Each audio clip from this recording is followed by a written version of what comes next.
I'll Ivrei, so Okay, so we're ready to jump in. We have a wonderful morning ahead of us.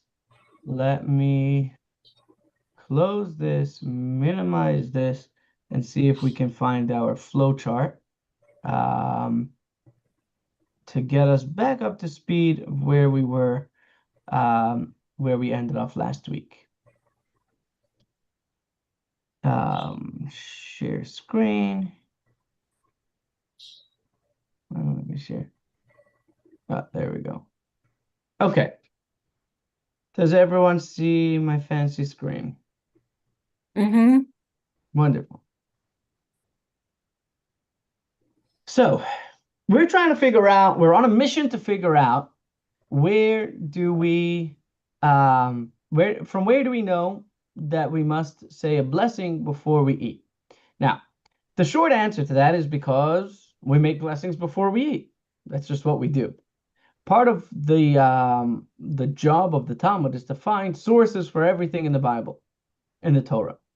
So the question is, where do we find the source for saying blessings in the Torah? And the Gemara says, we found the verse. The verse says, Kodesh Hilulim, which means holy and consecrated. But the word Hilulim could also mean praises, which means that before you eat your food, it's considered holy and consecrated to God. And after you make a blessing, then you're allowed to eat it, which is a wonderful explanation. The problem is that um, the Torah is very precise, and we can only use words once for any given teaching. So if that word is available, then we can use that word to learn from there that you must make a blessing before and after you eat.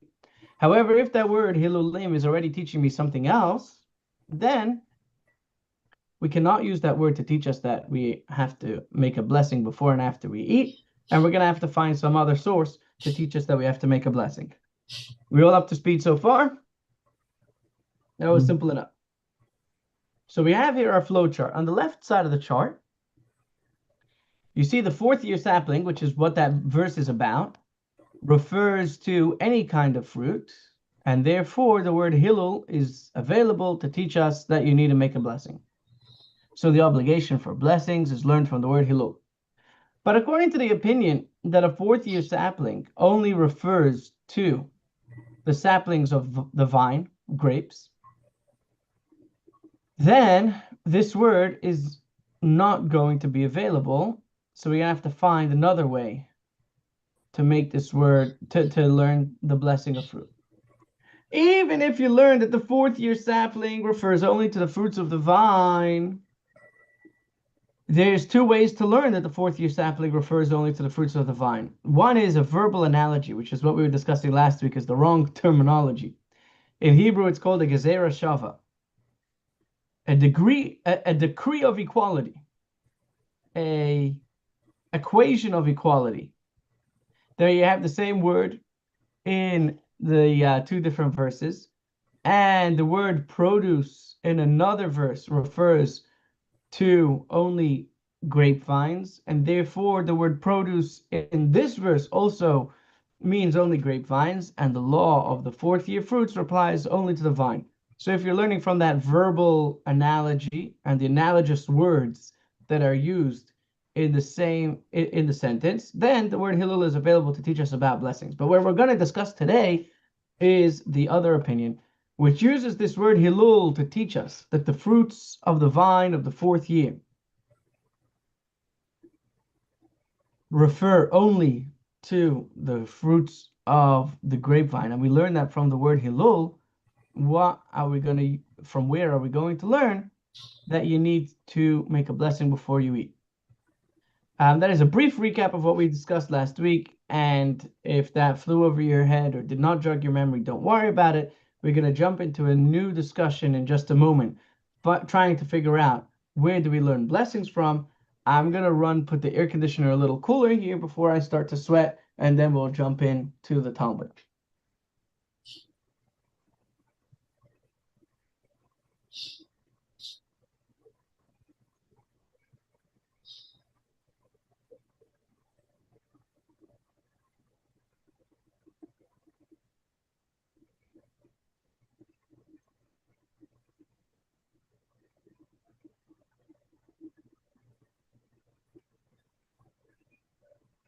Okay, that should be better. Let us jump right in.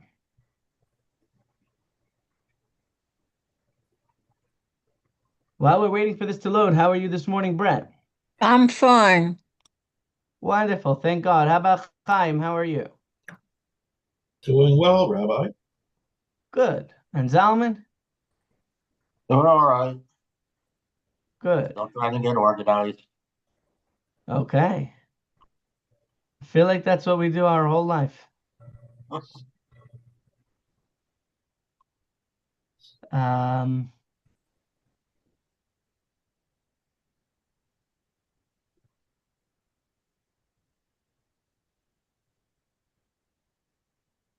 okay. So now we have an answer from the Gemara where we're going to learn that you have to make a blessing before you eat. And we're not going to use this verse to prove it. The Gemara answers this. This is not difficult, as it, meaning the injunction to make a blessing before we eat food, may be derived by means of an a fortiori inference. A fortiori again means that we have one case which is stricter and one case which is more lenient. And if there is a law that applies to the lenient case, it will for sure apply to the stricter case. You guys ready? Mm-hmm. Good. Get your thinking caps on, as my teacher would say, because this is not going to be simple. We've had many a fortiori inferences before, but they were simple. You guys ready for a complicated one? Absolutely. Okay, good. Let's just give one example, a very simple example, before we get in, to remind us what is the basic a fortiori inference. A sports car like a Miata is supposed to be fed which kind of fuel? Premium. Premium fuel. However, if you put regular fuel in it, will it run? Yes. Yes. Yes.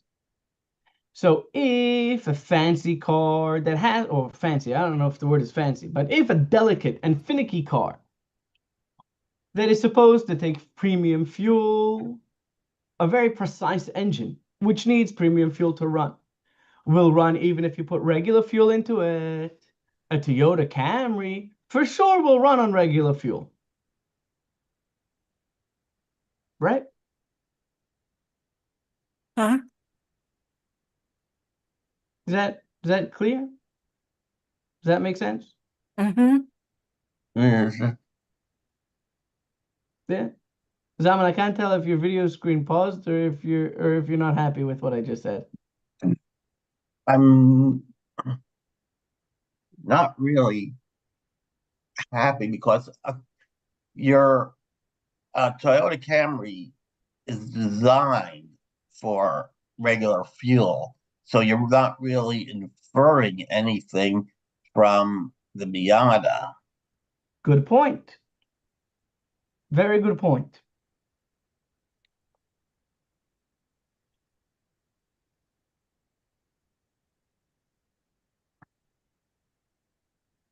Let me think of an example. First of all, we could use this example the other way around.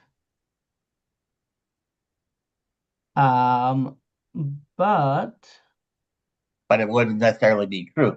Now, for example, if you said a Camry is designed to run on regular fuel, mhm, then we can infer that all cars run on regular fuel, including like a Lamborghini.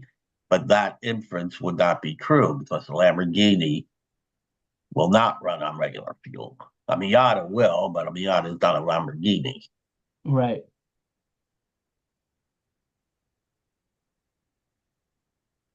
So the inference from a Camry to a Lamborghini would not be valid. I'm trying to think of an example that's going to help us over here with this complicated type of inference that we're going to get to. So let me see if my imagination is going to flow this morning.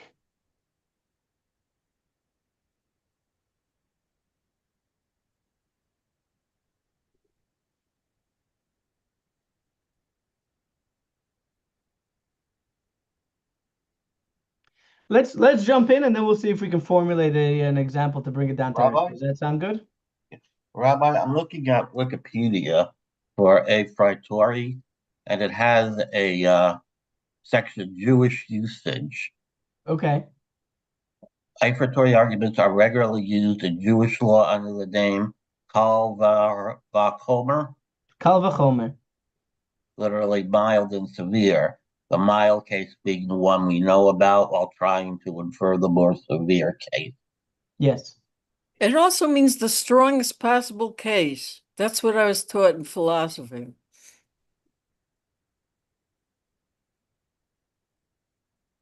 Okay, so it could be that in philosophy and in Jewish law, the words are used a little differently.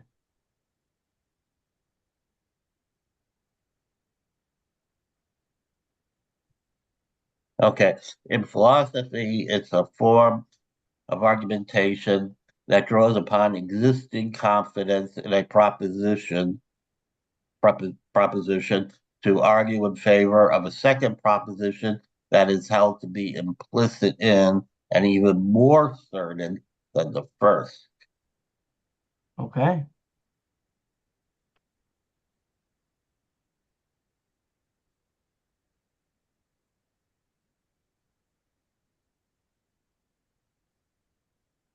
Okay. Okay, if a person is dead, the stronger reason, then one can, with equal or greater certainty, argue a fortiori that the person is not breathing.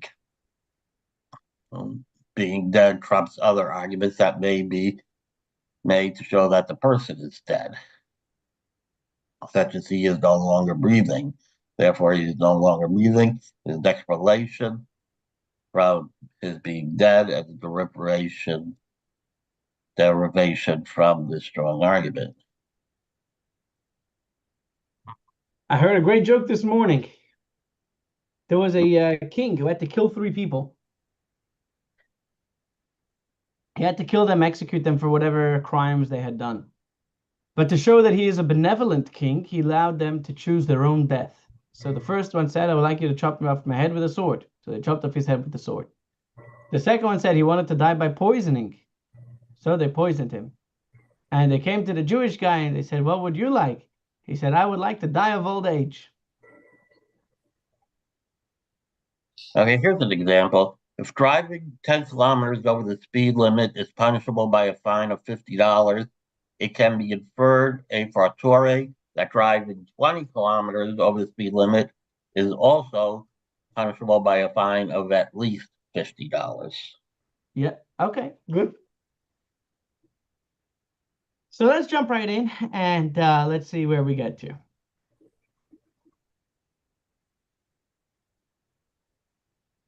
If when a person is satiated, there's a verse.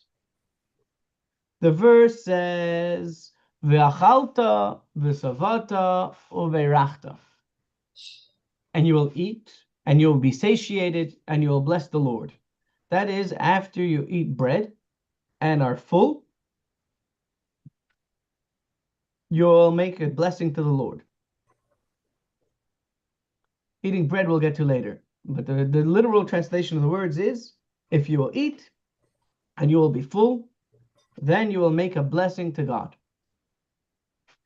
So if a person who is satiated after eating, he has to recite a blessing over the food, thanking God for the food, then when he is hungry before he ate, all the more so that he is obligated to recite a blessing over the food. We're thanking God for giving us food to eat. When do you thank God? You thank God when you're hungry and you feel the need for food? Or you thank God once you're full and you no longer feel the need for food? Well, we say a blessing before we eat and after we eat. So the question is, how do we know that we have to make a blessing before we eat? So we're saying if we know from the Bible, from the Torah, that we need to make a blessing after we eat, then for sure we need to make a blessing before we eat.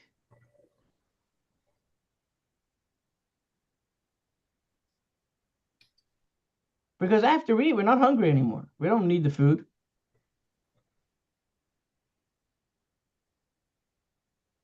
So we're making a blessing, thanking God for making the food while we're hungry and while we feel the need for it.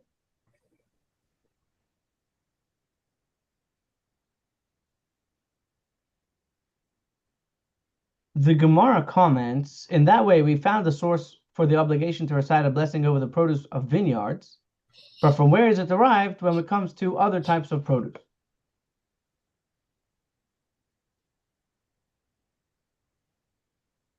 So the Gemara responds, it derived by means of hermeneutic principle.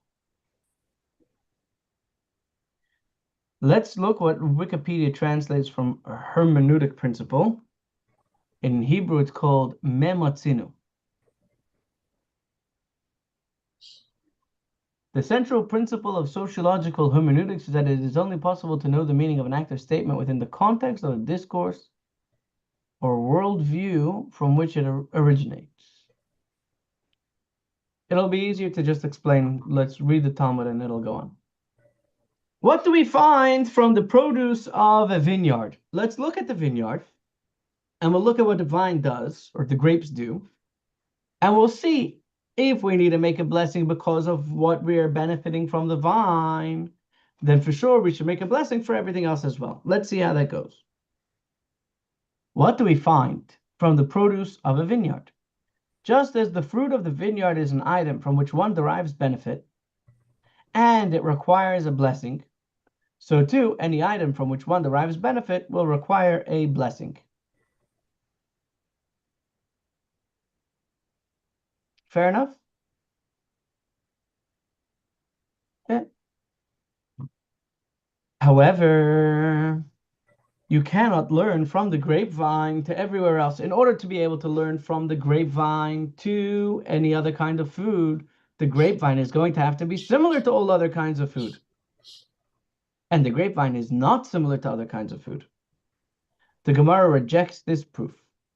This derivation can be refuted, as a vineyard is unique. What is unique about a vineyard? The vineyard is obligated in the mitzvah requiring to give small, incomplete clusters of grapes to the poor people.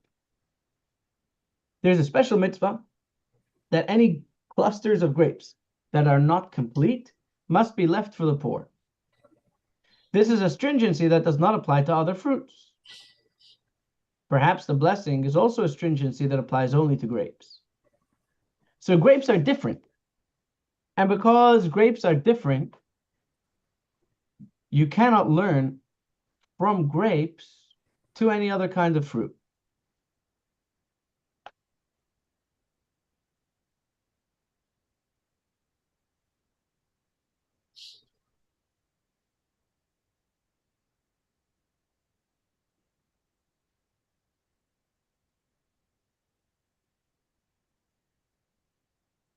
The Gemara answers, in that case, we could learn from standing grain.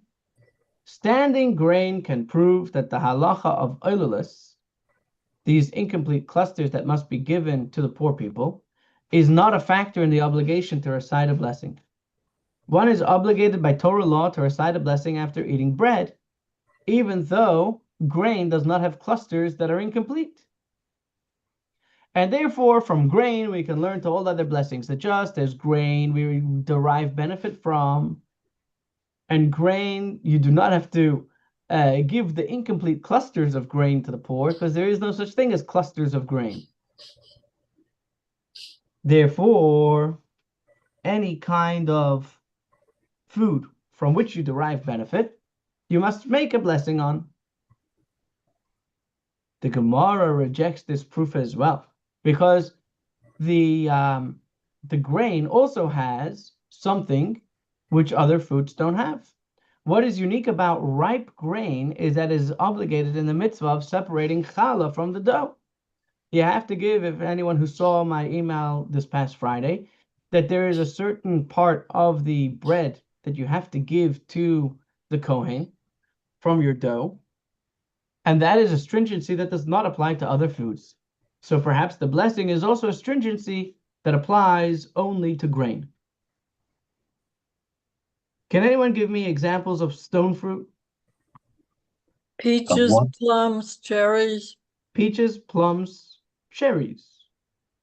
Nectarines. Apricots are stone fruit. Yeah. Mangoes. A mango is a stone fruit?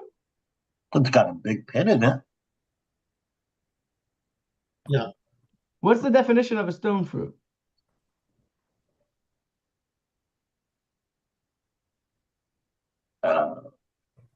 Something else.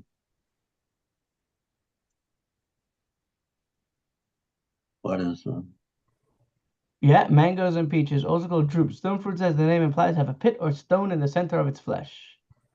Inside the stone is the fruit's actual seed. An avocado is a stone fruit. mhm. A banana is not a stone fruit. No. Bananas are berry. An almond is not a stone fruit. So wait, so most stone fruits, Is coffee a stone fruit?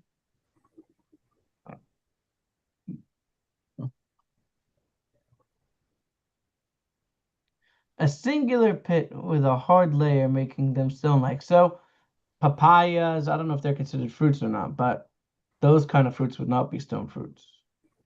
Well, coffee is a fruit, but I don't know if it would be considered a stone fruit. Right. But I'm saying,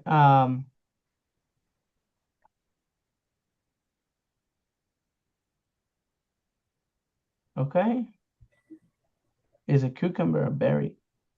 Okay. Um,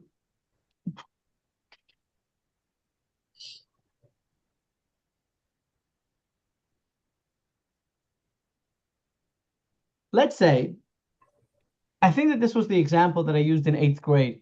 In 8th grade, our teacher made us come up with an example for this. And I remember that it had to do with peaches being fuzzy, the one that I came up with.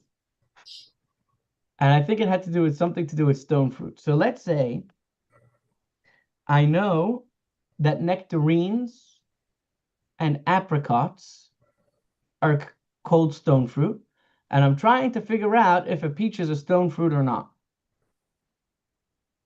Okay? So we're trying to figure out if a peach is a stone fruit or if it's not. So we look at the nectarine. The nectarine is considered a stone fruit, and the nectarine and the peach look very similar, and their pits look very similar. Therefore, a peach should also be considered a stone fruit. They both have a nice flesh, and inside it is a casing, and inside the casing is a seed. However, sorry? Isn't a nectarine a hybrid of a peach and an apricot? Maybe. Plum. I don't know. Let's say it's not. Maybe Peach it and is, but plum. a peach and a plum. Okay, let's say it's not. Oh, So you could say that 1 second, there's something different because a peach has a fuzzy outside and a nectarine is smooth on the outside. So you can't learn from the nectarine to the peach. Maybe a stone fruit has to have a fuzzy fur. So then let's look at the apricot. The apricot has a fuzzy outside and it's a stone fruit. So maybe we can learn from the apricot that the peach will be a stone fruit. The apricot is a fuzzy outside and the flesh and the stone-like casing inside which is found the seed. So from there we can learn to a peach that that it should also be considered a stone fruit. But I can reject that as well. I can reject that by saying that the pit of the peach and the pit of the nectarine don't look similar. The pit of the peach is textured and has holes in it, or what looks like holes, right? Dents in it. And the pit of the apricot is smooth. So perhaps the peach should not be considered an apricot. So now what the next stage is, we say 1 second. Let's look at the apricot and the nectarine together. What are the similar characteristics between the two that make them both considered a stone fruit? They have both pits. have a fleshy outside. They both have a stone-like substance encasing the pit, and they're both considered stone fruit. Therefore, the peach, even though the peach is fuzzy like an apricot, and the peach has a pit like the nectarine, but because the apricot and the nectarine, both of them are considered stone fruit, therefore we're going to learn from the similar characteristics of the two of them to learn that a peach is considered a stone fruit.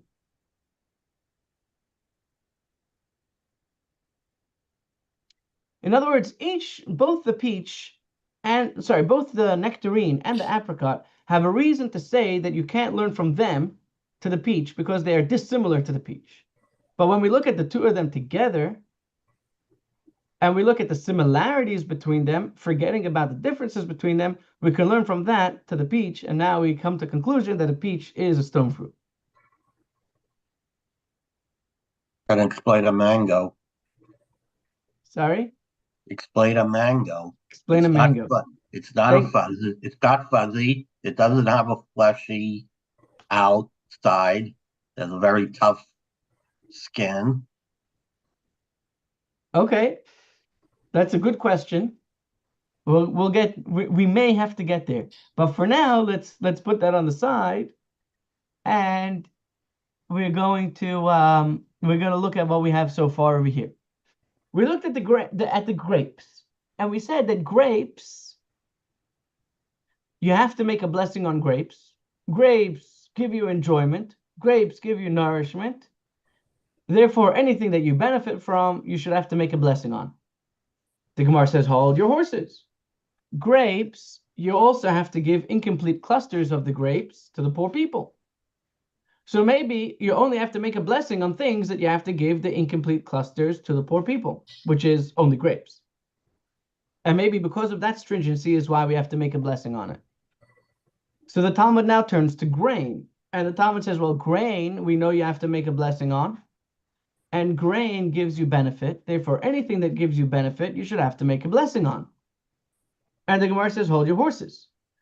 From dough, you need to give a special portion to the Kohen. So maybe only anything that you have to give a special portion to the Kohen from the dough will you have to make a blessing on, which is basically only grain. Only grain which you can make into a dough.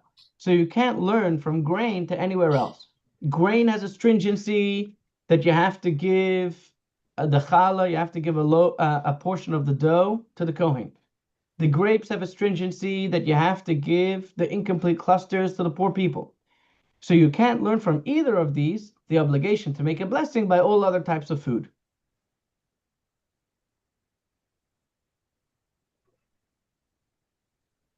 Are we following so far?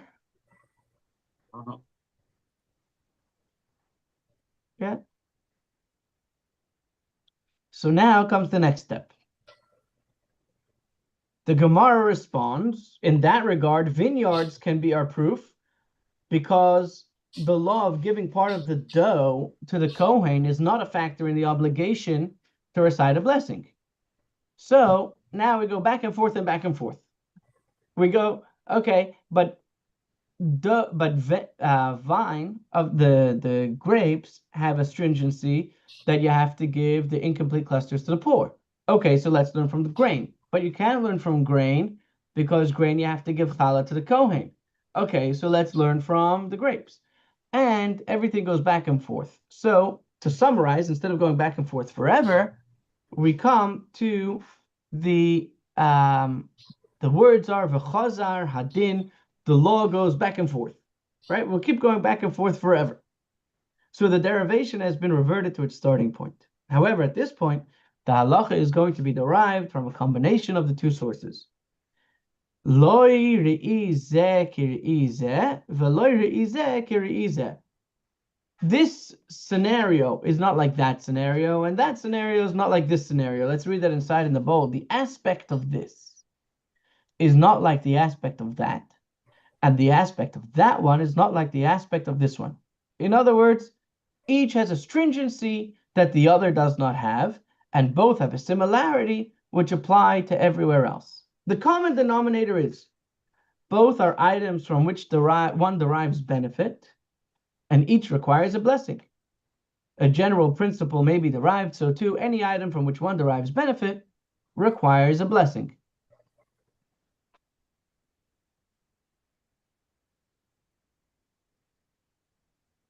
Okay?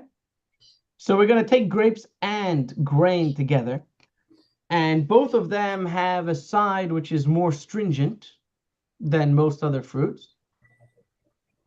However, even with those stringencies, they do have a common denominator. God bless you. The common denominator is that you derive benefit from them and you must make a blessing before and after you eat them. Therefore, anything that you derive benefit from, you have to eat. However, we have a problem. If we're looking at them at the totality of the two of them together, and we're looking at the common denominator between them, you can't learn from the common denominator either. The Gemara objects again.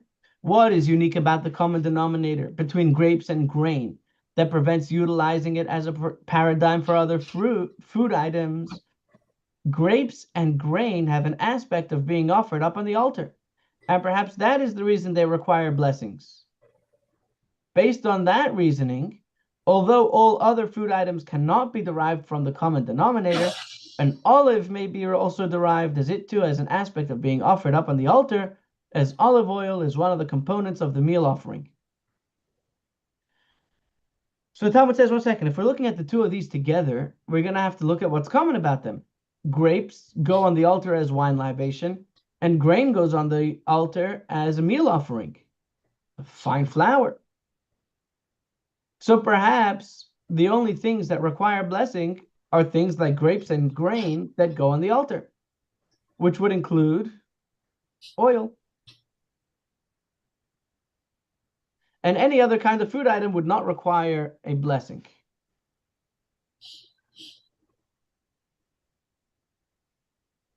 We following so far?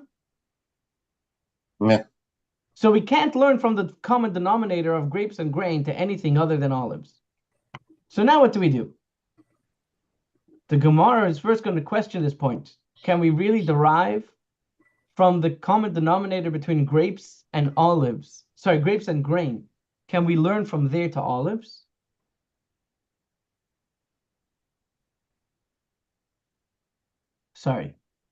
Do we need to learn from there to olives? The Gemara questions this point. Is an olive derived from the fact that it has an aspect of being offered up on the altar? Is it not written explicitly with regard to the olive listed that the orchard in which it grows is also called a kerem, just like a vine? Kerem usually refers to a grapevine. However, an olive orchard is also called a kerem, and therefore, if you have to make a blessing on grapes, you would also have to make a blessing on olives, as it is written in Judges, and burnt up from the shocks and the standing grain and the kerem zayis, the olive yards. Just as the orchard in which grapes grow is called a kerem, and grapes require a blessing, the olive also grows in a kerem and should require a blessing. So Rav Papa said you can't learn that because kerem, when we say just the word kerem, will always refer to a vineyard, unless you say kerem zayis, which was an olive vineyard, or I should say an olive kerem. And nevertheless, an analogy may not be drawn between the two. Where olive grows, it is called a kerem zayis, but it is not called kerem unmodified, which is a term reserved for grapevines. For example, gluten-free bread can be called gluten-free bread, but if you say bread, we're not referring to gluten-free.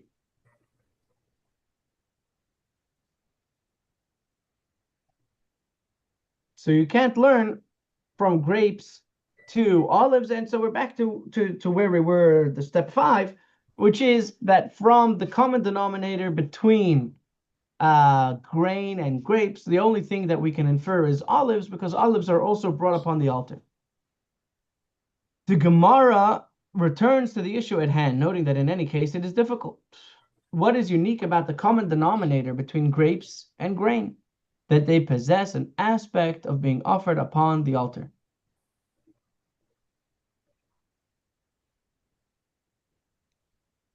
So we can't learn from an a fortiori inference anymore. So where are we going to learn from? Or an a fortiori inference from grain and grapes. Where are we going to learn from? Rather, it is derived from an obligation to recite a blessing upon the 7 species. After the verse speaks of the 7 species, it states, and you will eat and be satisfied, and then you shall bless. Can anybody tell me what the 7 species refers to?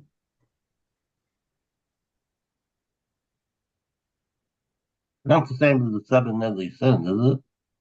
The 7, Sins, deadly sins? Or is no, no, that just a Christian thing? not the 7 deadly sins.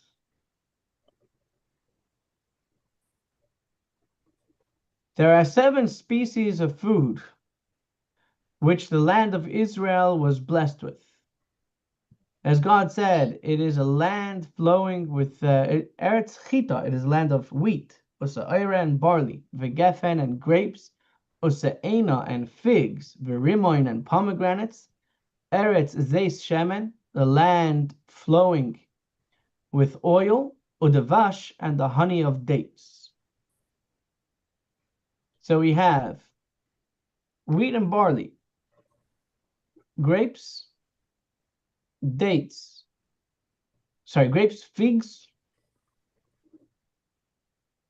pomegranates, oil or olives, and dates. Those are the 7 species about which the land of Israel is blessed.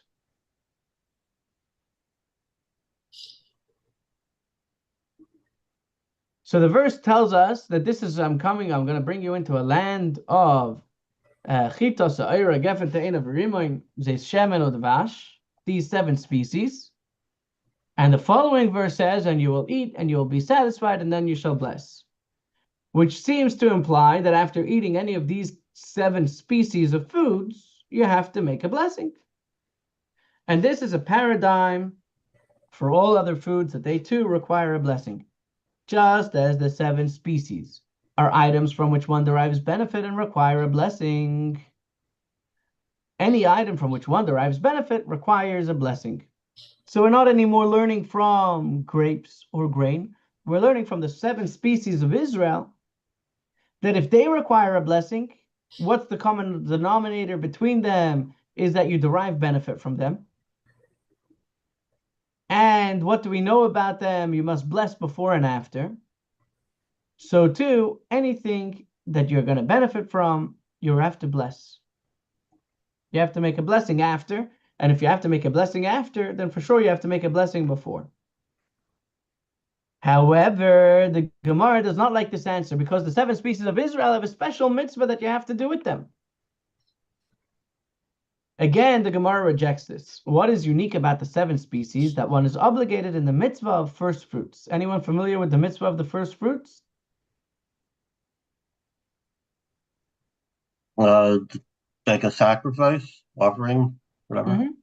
Yeah, so a person goes into their field in the beginning of the budding season, and they see the first fruits of any of these 7 kinds, the first of the wheat and the barley, the first of the pomegranates, the dates, the figs, the olives.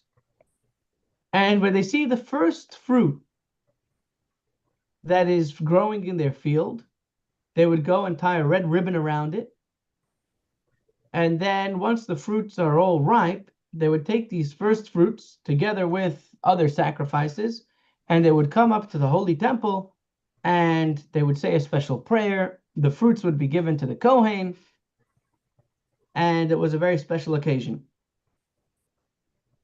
So the first fruits only have to be given from these 7 species. If a person has an apple orchard or a pear orchard or nectarines or plums in Israel, they do not have to take the first of those fruits and bring them to the temple.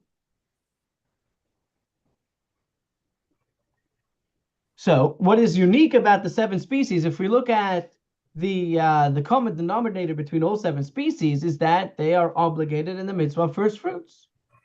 So we can only learn from here that any thing that you derive benefit from, and you have to bring the first fruits from, well, you have to bring a blessing, make a blessing. However, other produce with regard to which one is not obligated in the mitzvah of first fruits, from where is it derived that they require a blessing? Furthermore, even if the 7 species can serve as a paradigm, this works out well to teach you about the after blessing, but from where is the obligation to recite a blessing before we eat? And the Gemara answers the way we answered before, that the second question is not a difficult question because we can derive it by means of an a fortiori inference.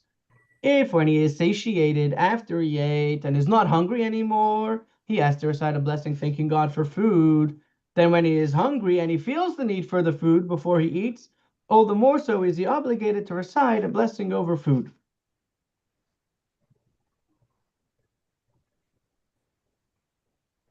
So now we're left with trying to figure out, how do we know that we need to make a blessing? We tried learning from grapes. We couldn't learn from grapes because grapes have astringency. We tried learning from grain. We couldn't learn from grain because grain has astringency. We tried learning from the two of them together, and then we realized that both of them can be offered up on the altar. Therefore, the only other food that can be added to the mitzvah of making a blessing before you eat is olives that also go on the altar. So then we tried learning from the 7 species of Israel, the 7 species which the land of Israel is blessed with. And as we know that those you have to make a blessing on, so to anything else, any other kind of food you have to make a blessing on. And the Gemara rejects that proof because those 7 species also have a stringency that you have to bring the first fruits to Jerusalem, to the temple. Whereas any other kind of food you do not have to. So now we're stuck with trying to figure out, from where do we learn the obligation of the mitzvah of first fruits?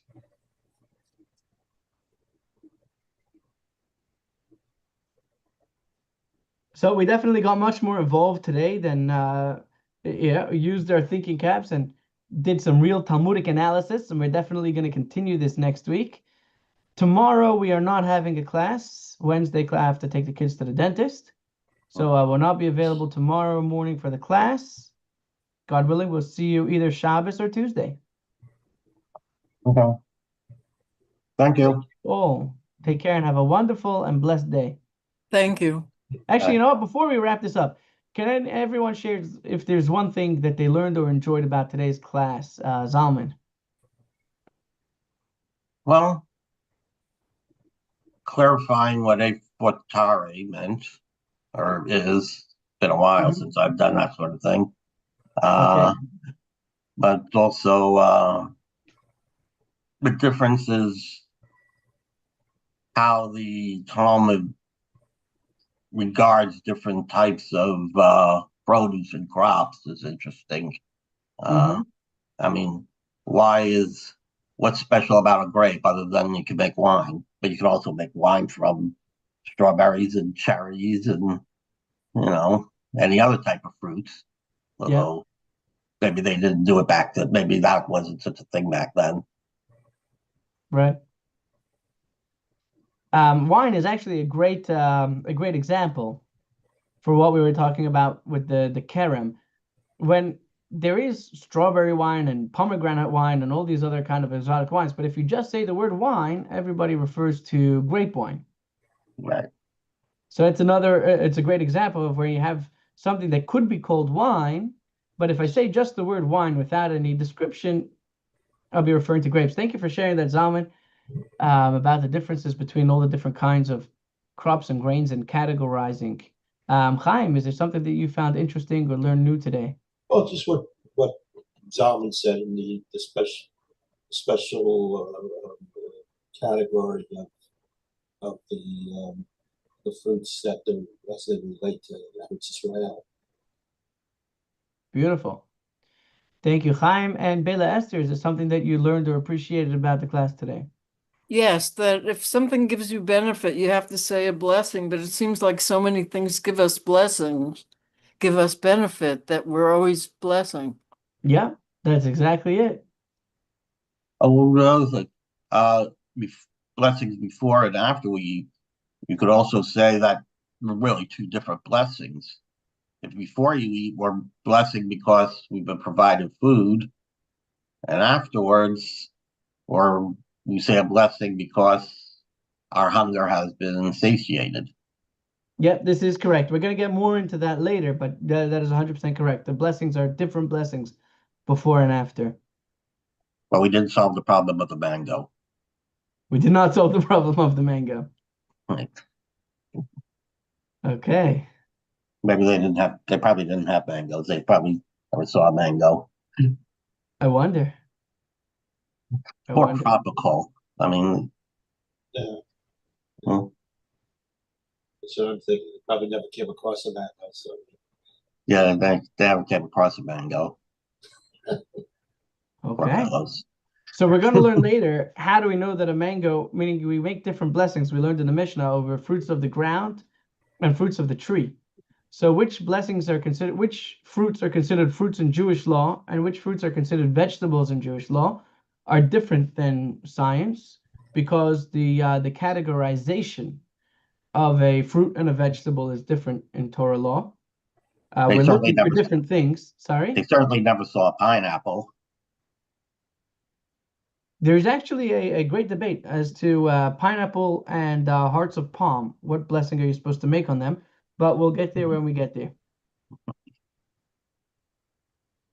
Take care. Have a wonderful day. God willing, we'll either see you Shabbos morning, 10 a.m. or Tuesday at 10:30. All right, thank you.